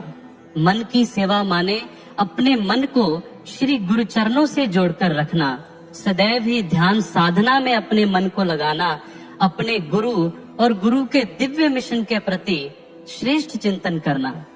इस मन की सेवा के विषय में हम सभी को समझना अत्यंत आवश्यक है। एक बार श्री गुरु महाराज जी कुछ साधक शिष्यों के पास बैठे हुए थे। महाराज जी ने उन सभी पर कृपा दृष्टि डालते हुए उनसे पूछा, अच्छा बताओ तो सबसे विशेष सेवा कौन सी होती है? किसी ने धन की सेवा तो किसी ने तन की सेवा को विशेष बताया। महाराज जी मुस्कुराकर बोले, नहीं, सबसे विशेष सेवा है मन की सेवा। अगर मन नहीं होगा तो तन की सेवा कैसे करोगे? अगर मन ही नहीं होगा तो धन की सेवा कैसे करोगे? इसलिए अपने मन को सदैव गुरु चरणों से जोड़कर रखो, तभी आजीवन इस मार्ग पर चल पाओगे, तभी आजीवन गुरु दरबार की सेवा कर पाओगे। और सज्जनों, तीसरी सेवा है धन की सेवा। धन के विषय में, दान के विषय में संत कबीरदास जी बड़ा सुंदर कहते हैं, ज्यों जल बाड़े नाव में, घर में बाड़े दाम, दोनों हाथ उलीचिए, यही स्यानो काम। संत कबीरदास जी कहते हैं कि जैसे नाव के अंदर आया हुआ अत्यधिक जल नाव को डुबोने का कारण बन जाता है, इसलिए घर में जो अत्यधिक कोष है, जो अत्यधिक धन है, वो हमारे पुण्य कर्मों को डुबोने का कारण बन जाता है। इसलिए अपने धन को सदैव सेवा कार्यों से जोड़कर रखो। हमारे सभी धार्मिक ग्रंथों में सेवा की महानता को दर्शाया गया है, सेवा के महत्व को बताया गया है। जहाँ स्कंद पुराण के अंदर अपनी आय का 10वां हिस्सा 10% सेवा कार्यों में दान देने के लिए बताया गया, वहीं संत तिरुवल्लुवर अपनी रचना तिरुकुरल के अंदर अपनी आय का 1/4 भाग यानी कि 25% सेवा कार्यों में लगाने की प्रेरणा देते हैं। हमारे सभी गुरु साहिबान भी अपनी आय का 10वां हिस्सा सेवा कार्यों में गुरु दरबार के अंदर अर्पित करने के लिए हम सभी को प्रेरणा देते हैं। महाभारत के अंदर भी जब यक्ष ने युधिष्ठिर से अनेक प्रकार के प्रश्न किए, तो उसमें एक प्रश्न यह भी था कि एक मरणासन व्यक्ति का सर्वोत्तम मित्र और परम सहायक कौन होता है? युधिष्ठिर बोले कि एक मरणासन व्यक्ति का जो परम मित्र है, जो परम सहायक है, वो जीवन के अंदर दिया गया दान है, क्योंकि दान ही हमारे साथ चलता है, दान ही हमारे कल्याण का कारक बनता है। और सज्जनों, सेवा करते हुए कभी कभी हमारे मन के अंदर अनेक प्रकार के विचार शुरू हो जाते हैं। हम किसी सेवा की तुलना किसी दूसरी सेवा से करते हैं, एक सेवा को छोटा और दूसरी सेवा को बड़ा बताने लगते हैं। लेकिन गुरु दरबार की सेवा कभी भी छोटी बड़ी नहीं होती, सारी सेवाएं समान होती हैं। स्वयं श्री गुरु महाराज जी ने सेवादारों को संबोधित करते हुए अनेक बार कहा है, सेवा तो सेवा होती है, किसी सेवा के साथ छोटी सेवा या बड़ी सेवा का लेबल नहीं लगाया जा सकता। मेरे लिए तो जोड़ा घर में सेवा कर रहे सेवादार की सेवा उतनी ही महान है जितनी कि मंच पर सत्संग सुनाने की सेवा कर रहे प्रचारक की सेवा। इसलिए सज्जनों, हम किसी भी सेवा को छोटा बड़ा ना समझकर पूरी ईमानदारी से, पूरी श्रद्धा से गुरु दरबार की सेवा से जुड़ जाएं। इसी बात को स्वामी राम तीर्थ जी अपने शब्दों में कहते हैं कि गुरु दरबार के नगण्य कोनों के अंदर सेवा करना, छिपे हुए कोनों के अंदर सेवा करना उतनी ही महान है जितनी कि भव्य और सुंदर केंद्रों के अंदर सेवा। जिस प्रकार रहट के अंदर लगी हुई लकड़ी की छोटी सी कील उतनी ही महत्वपूर्ण है जितनी कि रहट के विशाल चक्र को चलाने के लिए विशाल बैल महत्वपूर्ण है। इसीलिए हमें गुरु दरबार की प्रत्येक सेवा का सम्मान करना चाहिए। प्रत्येक सेवा को अंगीकार करते हुए हमें उस सेवा को निभाना चाहिए। कभी कभी हम सभी के मन के अंदर सेवा करते हुए कर्ता भाव भी जागृत हो जाता है, लेकिन यह कर्ता भाव हमारे आध्यात्मिक जीवन के लिए नुकसानदायक है। एक बार श्री गुरु महाराज जी के पास एक समाज सेवी पहुंचे और उस समाज सेवी श्री गुरु महाराज जी के समक्ष अपने द्वारा समाज कल्याण के लिए किए गए कार्यों की महिमा गाने लगे। महाराज जी, मैं ये करता हूँ, मैंने ये कार्य किया, मैंने ये धर्मशाला बनवाई। श्री गुरु महाराज जी ने उसकी बात को टूकते हुए कहा कि यह अच्छी बात है कि समाज के लिए अच्छे कार्य करना चाहिए, समाज के सेवा कार्यों को करना चाहिए, लेकिन सेवा कार्य करते हुए मन के अंदर कर्तापन का जो भाव है वो नहीं लाना चाहिए, क्योंकि कर्तापन का भाव आते ही हमारी सेवा सेवा नहीं, मात्र एक प्रदर्शन बन के रह जाती है। एक सेवा करते हुए हमें सदैव ही कर्तापन के बोझ को अपने कंधों से उतार देना चाहिए। एक बार संत मोरार साहिब के जीवन की घटना है। एक बार उनके शिष्य जीवन ने आसपास के 5 गांवों में सत्संग करने का निमंत्रण स्वीकार कर लिया, और जिस दिन सत्संग पर जाने का समय आया, वह दिन आया, तो जीवन ने जाकर देखा कि गुरुदेव तो शयनशैया पर आराम से सो रहे हैं। यह देखकर वो आश्चर्यचकित हुआ और चिंता मग्न भी हो उठा कि अब किस प्रकार होगा। अगर सत्संग करने के लिए नहीं जाएंगे तो गुरु दरबार की जो मर्यादा है, गुरु दरबार का गौरव धूमिल हो जाएगा। इन बातों को सोचकर जीवन ने स्वयं सत्संग के लिए जाने का निर्णय लिया, और जैसे ही वो घोड़े पर सवार हुआ, उसके मन में कर्तापन का जो भाव है वो जागृत हो गया। और इस कर्तापन के भाव को दूर करने के लिए गुरुदेव अपनी लीला शुरू करते हैं। जैसे ही जीवन पहले गांव के अंदर गया तो वहां देखकर वो दंग रह गया कि उससे पहले ही संत मोरार साहिब वहां पर उपस्थित हैं और सारी संगत को वो सत्संग सुना रहे हैं। जीवन दूसरे गांव के लिए रवाना हुआ और वहां जाकर उसने देखा कि गुरुदेव सारी संगत के साथ भजन संकीर्तन कर रहे हैं। इसी प्रकार एक के बाद एक जीवन सभी गांवों के अंदर गया, लेकिन गुरुदेव को अपने से पूर्व ही वहां पर उपस्थित पाया। वो थक हार कर जैसे ही गुरु आश्रम में पहुंचा तो द्वार पर स्वयं मोरार साहिब खड़े हैं, एक प्रसाद का थाल लेकर, और जीवन को देखते ही मुस्कुराकर बोले, अच्छा आ गया तू, आज तो बहुत थक गया होगा ना, आज बड़ी सेवा जो करके आया है। ये शब्द सुनकर जीवन की आंखें नीची हो गईं।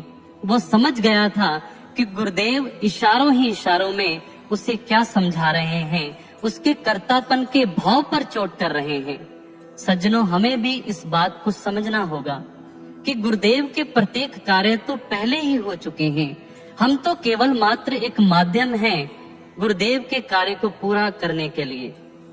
एक बार श्री गुरु महाराज जी ने एक स्वामी जी की सेवा टीवी के डिबेट शो के लिए लगाई, और जब टीवी के डिबेट शो के अंदर स्वामी जी गए तो एंकर ने स्वामी जी को एक सवाल किया। हालांकि उस सवाल का उत्तर स्वामी जी को महाराज जी पहले ही बता चुके थे, लेकिन भरसक कोशिश करने के बाद भी, अनेक प्रयास करने के बाद भी अत्यधिक शोर होने के कारण वो अपनी बात नहीं कह पाए, उस सवाल का उत्तर नहीं दे पाए। फिर दूसरे सदस्य का जैसे ही नंबर आया तो उसने महाराज जी के शब्दों को शब्द दर शब्द वही उत्तर दिया। तो यह देखकर स्वामी जी हैरान रह गए कि इस सदस्य ने महाराज जी के उत्तर को कैसे दिया। और जैसे ही स्वामी जी आश्रम के अंदर पहुंचे तो सर्वप्रथम तीव्र कदमों से महाराज जी की कक्ष की ओर चल पड़े। महाराज जी को प्रणाम कर प्रश्नवाचक दृष्टि से महाराज जी को देखते हुए बोले, गुरु महाराज जी, उस सदस्य ने आप वाले उत्तर को शब्द दर शब्द वहां कैसे कह दिया। महाराज जी ठहाका लगाकर हंस पड़े और सिंहासन पर आगे की ओर सरकते हुए बोले, अच्छा तो वही बोल दिया वो। स्वामी जी हाथ जोड़कर बोले, जी महाराज जी। महाराज जी बोले, अरे मैंने तो सवाल का उत्तर जन जन तक पहुंचाना था, अगर तुझे अवसर नहीं मिला तो मैंने दूसरे से बुलवा दिया, इसमें हैरानी की क्या बात है। और सज्जनों, महाराज जी के इन दिव्य वचनों को सुनकर स्वामी जी अपार प्रसन्नता से भर गए और गदगद वाणी से महाराज जी की प्रशंसा को गाने लगे। लेकिन गुरु दरबार के अंदर ऐसे सेवक भी पाए जाते हैं जो अक्सर ये कहते हैं कि सेवा के लिए तो बहुत सारे लोग इकट्ठा हैं, सेवा तो अनेक लोग कर रहे हैं, अगर मैं नहीं करूंगा तो क्या फर्क पड़ता है, मेरे सेवा ना करने से क्या फर्क पड़ेगा। सज्जनों, ये सत्य है कि हमारे किसी सेवा को ना करने से कोई फर्क नहीं पड़ेगा। कोई साथ चले ना चले, कार्य ना उसका रुकता है। गुरु दरबार का कोई कार्य रुक नहीं जाएगा, लेकिन फर्क गुरु दरबार का नहीं, फर्क हमें जरूर पड़ेगा। श्री गुरु महाराज जी ने जो हमें एक अवसर दिया है अपने निर्माण का, अपने उत्थान का, अपने कल्याण का, हम उस अवसर को अपने हाथ से गवा देंगे। इसलिए सज्जनों, हम ये समझें कि ये स्वर्णिम अवसर है श्री गुरु महाराज जी के इस दिव्य मिशन के अंदर सेवाएं अर्पित करने का, महाराज जी के इस विश्व शांति महायज्ञ में अपनी आहुति अर्पित करने का। इसलिए तन मन धन से हम अपने आप को झोंक दें, अपना सर्वस्व अर्पित कर दें श्री गुरु महाराज जी के लिए। और सज्जनों, एक सच्चा सेवक तो अपना जीवन भर आजीवन गुरु दरबार की सेवा करता है और मृत्यु के बाद भी गुरु दरबार की सेवा करना चाहता है। संत ज्ञानेश्वर बड़े सुंदर शब्दों में कहते हैं कि मैं जीवन भर तो गुरु की सेवा करूंगा ही, और मृत्यु के बाद भी अपने पंचभूत शरीर की माटी को उस भूमि में मिला दूंगा जहां गुरु के पावन श्री चरण पड़ते हो। अपने जल तत्व को उस जल में मिला दूंगा जिस जल का पान गुरुदेव स्वयं करें। अपने आकाश तत्व को उस जगह मिला दूंगा जहां गुरुदेव का आभास होगा, और अपने अग्नि तत्व को उस दीपक में मिला दूंगा जो गुरु दरबार को रोशन करने के लिए जल रहा होगा। कितने सुंदर और पवित्र भाव हैं। और ऐसे ही भाव जब एक सेवक के बन जाते हैं तो वह गुरुदेव की प्रसन्नता को प्राप्त करता है। ऐसा सेवक गुरुदेव को सर्वस्व अर्पित कर देता है, उसे अपना स्वयं का बोध ही नहीं रहता। जैसे संत एकनाथ जी अपने मन को समझाते हुए कहते हैं कि प्यास पानी को भूल जाए, भूख भोजन को भूल जाए, यह आंखें नींद को भूल जाएं। हे मेरे मन, गुरु दरबार की सेवा में ऐसा मगन हो जा कि तुझे अपने अस्तित्व का भान ही ना रहे। सज्जनों, सत्य ही है, जब इस गुरु दरबार में हम सेवा के लिए आते हैं, अपनी हैसियत, अपना रुतबा, अपनी डिग्रियां, हमें सब कुछ भूलना पड़ता है, और उसको भूलने के बाद ही हमें गुरुदेव की अपार प्रसन्नता प्राप्त होती है। हम सेवा का वास्तविक आनंद उठा पाते हैं। दिव्य शांति महोत्सव 2010 के दूसरे दिन की बात है। उस दिन कार्यक्रम प्रारंभ होने से कुछ समय पूर्व ही स्वामी जी मंच पर आ गए, और जैसे ही स्वामी जी मंच पर आए तो उन्होंने देखा कि वहां पर रखे हुए वाद्य यंत्र जो पिछले कल से ही मंच पर रखे हुए थे, उन पर धूल की मोटी परत चढ़ चुकी थी। स्वामी जी ये देखकर किसी कपड़े की खोज करने लगे, और थोड़ी दूरी पर एक सेवादार ये दृश्य देख रहा था। वो फटाफट वाद्य यंत्रों के पास आया और अपने सर पर बांधा कपड़ा उतारकर उन वाद्य यंत्रों की सफाई करने लगा। वो स्वामी जी सेवादार के भाव के आगे नतमस्तक हो गए, क्योंकि वो सेवादार इस मर्म को समझ चुका था, शीश दिए जो गुरु मिले तो भी सस्ता जान। एक सेवादार तो सेवा के लिए हर समय आतुर रहता है, जिस प्रकार श्री हनुमान जी प्रभु श्री राम के सेवा कार्य के लिए आतुर रहते थे। आइए इस आतुर शब्द को समझने का प्रयास करें। एक होता है सेवा के लिए तैयार रहना, और एक होता है सेवा के लिए आतुर रहना। जो सेवा के लिए तैयार रहते हैं, उन्हें गुरु घर से जब कोई सेवा का आदेश मिलता है तो वो उस सेवा को अच्छी तरह से निभाते हैं। लेकिन जो सेवा के लिए आतुर है, वो सेवा के आदेश का इंतजार नहीं कर पाता। वो सेवा को खोजता है और स्वयं वहां चला जाता है जहां कोई सेवा कार्य चल रहा हो। उसके हालात ठीक एक भूखे व्यक्ति की तरह होते हैं। जैसे एक भूखा व्यक्ति जब उसे भूख लगती है तो वो भोजन की तलाश करता है, उसे भोजन परोसे जाने तक भी सब्र नहीं होता। ठीक ऐसे ही एक सेवक, एक आतुर सेवक होता है जो भाग भाग कर सेवा की खोज करता है। और हमें भी अपने जीवन के अंदर सेवा के प्रति ऐसी ही आतुरता को लाना चाहिए। लेकिन साथ ही साथ एक बात का भी ध्यान रखना चाहिए कि सेवा करते करते कभी कभी हमारे मन में अहंकार भी आ जाता है। प्रत्येक सेवा का श्रेय लेना, प्रत्येक सेवा की प्रशंसा को प्राप्त करने का हमारा मन करता है। हम उस सेवा का श्रेय केवल और केवल स्वयं लेना चाहते हैं। ऐसा ही अर्जुन के जीवन में भी हुआ। जब महाभारत का युद्ध जीत लिया गया तो अर्जुन के मन में ये भाव प्रकट हो गए कि महाभारत का युद्ध केवल मेरे द्वारा जीता गया है। अगर मैं अपने गांडीव से दुश्मनों का संहार ना करता तो महाभारत का युद्ध कभी जीता नहीं जा सकता था। भगवान श्री कृष्ण अर्जुन के इन भावों को पढ़ चुके थे। वो समझ गए कि अर्जुन को अहंकार ने ग्रस लिया है और उसके रोग के उपचार के लिए वो उसे बर्बरीक के पास ले गए। बर्बरीक के पास जाकर अर्जुन ने कहा कि तूने तो महाभारत के 18 दिन तक चलते हुए युद्ध को देखा है, अब तू बता कि सबसे बलशाली योद्धा वो कौन सा है। बर्बरीक ने जैसे ही सुना तो उसने कहा, हे कुंती पुत्र, उस युद्ध के अंदर मुझे कोई बलशाली नजर नहीं आया। मुझे तो केवल एक सुदर्शन चक्र नजर आ रहा था जो सभी का संहार कर रहा था। उसी सुदर्शन चक्र के कारण हमारी विजय निश्चित हुई है। और सज्जनों, बर्बरीक के ये कहे हुए वचन केवल अर्जुन के लिए नहीं, हम सभी के लिए प्रेरणा है। गुरुदेव के प्रत्येक कार्य पूर्ण है, गुरुदेव के प्रत्येक कार्य सिद्ध है। हमें तो केवल एक मात्र माध्यम बनना है गुरुदेव के किसी कार्य के लिए। और हमें महाराज जी का शुक्राना करना चाहिए कि महाराज जी ने हमें स्वीकार किया है, हमें एक माध्यम बनाया है, हमें अपने हाथों का यंत्र बनाया है। और सज्जनों, अगर कोई सेवक अपने गुरु को प्रसन्न करना चाहे तो एक ही साधन है, निष्काम सेवा।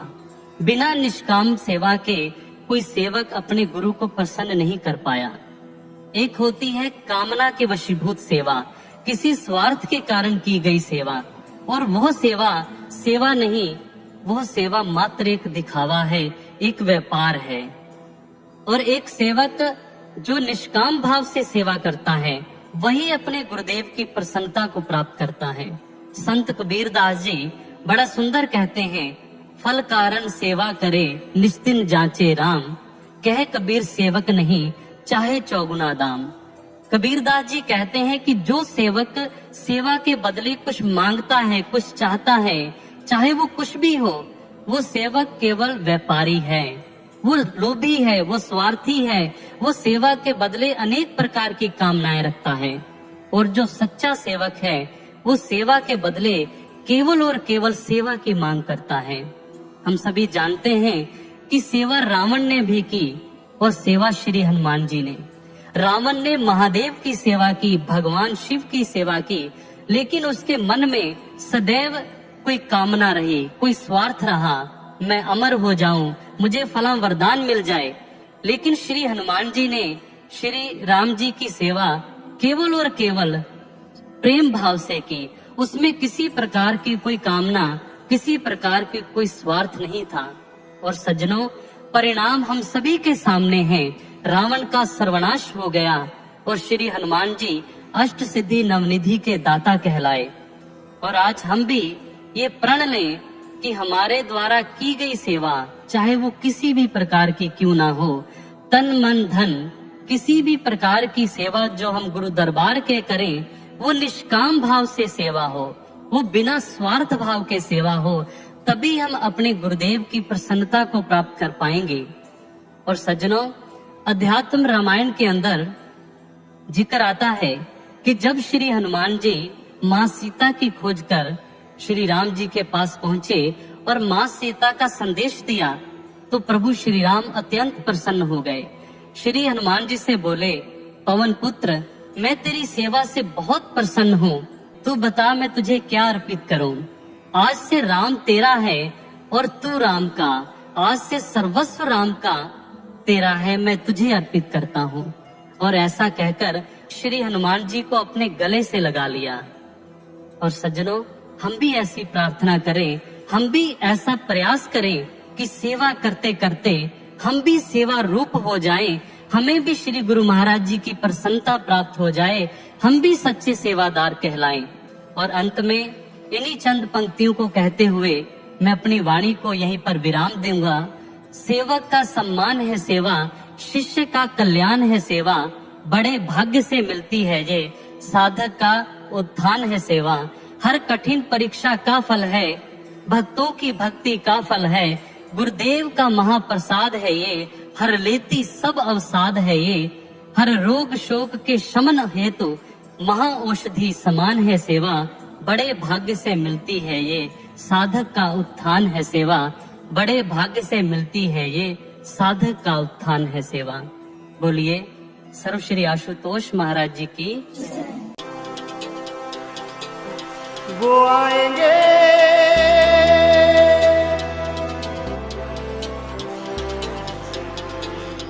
वो आएंगे, वो आशु बाबा आएंगे, आशु बाबा आएंगे, सबको दर्श दिखाएंगे, वो आशु बाबा आएंगे। मेरा ये दीवानापन एक रोज तो रंग लाएगा, नाच उठेंगे नाच उठेंगे नाच उठेंगे धरती अंबर, जब मेरा सांवरिया आएगा, मेरा आशु बाबा आएगा, आएगा वो आएगा, मेरा आशु बाबा आएगा।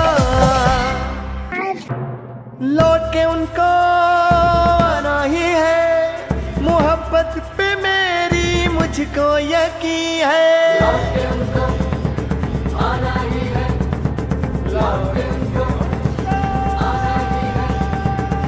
लौट के उनको आना ही है, मोहब्बत पर अपनी हमको यकीन है।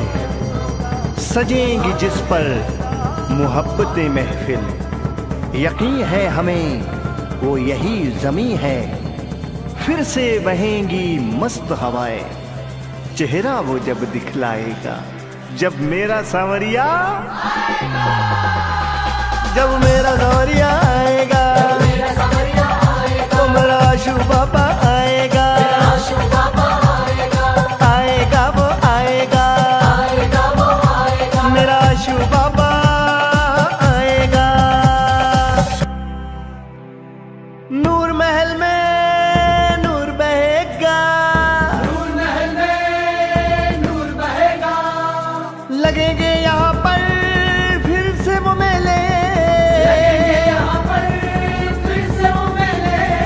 सभी इसके हो जाएंगे, दुनिया के तज झूठे झमेले, मोहब्बत का पैगाम लेकर के वो बीच हमारे आएगा, वो आएगा वो आएगा, जगिए खुशी मनाएगा, जब मेरा सांवरिया आएगा।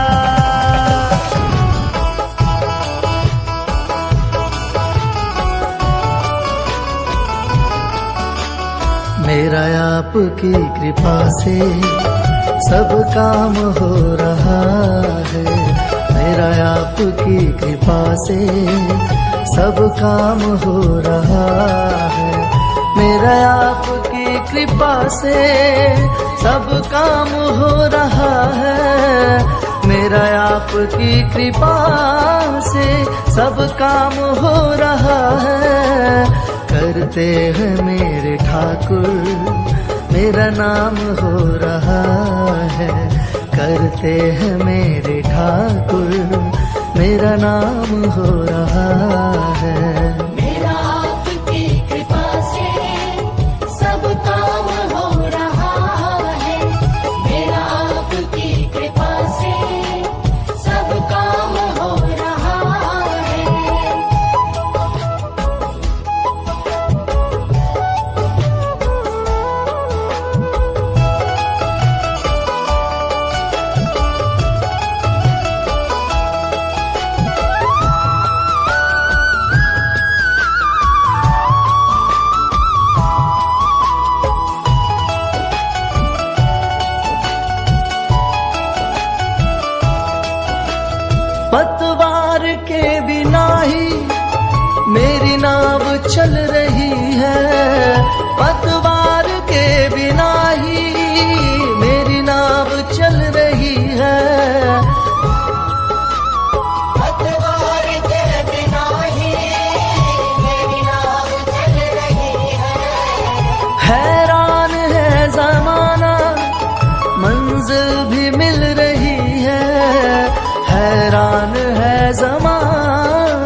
हैरान है जमाना जमाना, मंजिल भी मिल रही है।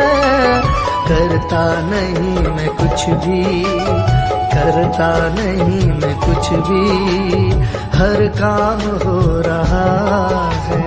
मेरा आपकी कृपा से सब काम हो रहा है।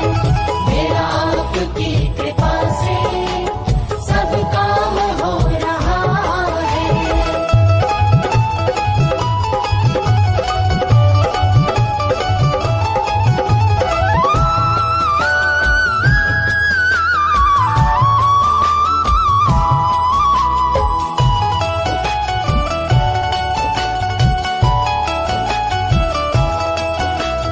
मैं तो नहीं हूँ काबिल, तेरा पार कैसे पाऊं। मैं तो नहीं हूँ काबिल, तेरा पार कैसे पाऊं। मैं तो नहीं हूँ काबिल, तेरा पार कैसे पाऊं। टूटी हुई वाड़ी से गुणगान कैसे गाऊं। टूटी हुई वाड़ी से गुणगान कैसे गाऊं। टूटी हुई वाड़ी से गुणगान कैसे गाऊं। तेरी प्रेरणा से ही सब, तेरी प्रेरणा से ही सब ये कमाल हो रहा है। मेरा आपकी कृपा से सब काम हो रहा है। मेरा आपकी कृपा से सब काम हो रहा है।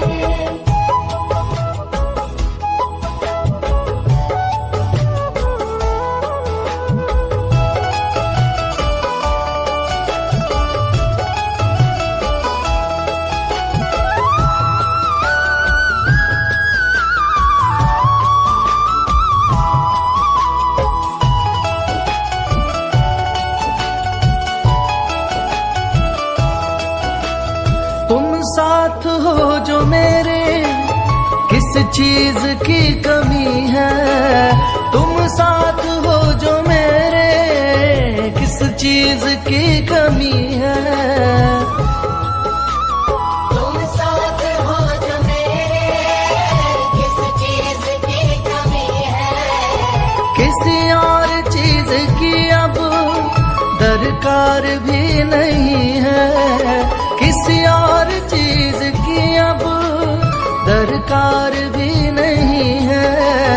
किसी और चीज की अब दरकार भी नहीं है। तेरे नाम से गुलाम गुलफाम हो रहा है।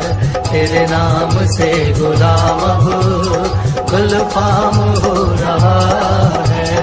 मेरा आपकी कृपा से सब काम हो रहा है। कर आपकी कृपा से सब काम हो रहा है। मेरा आपकी कृपा से सब काम हो रहा है। सब काम हो रहा है। सब काम हो रहा है।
शान्तिर्विश्वे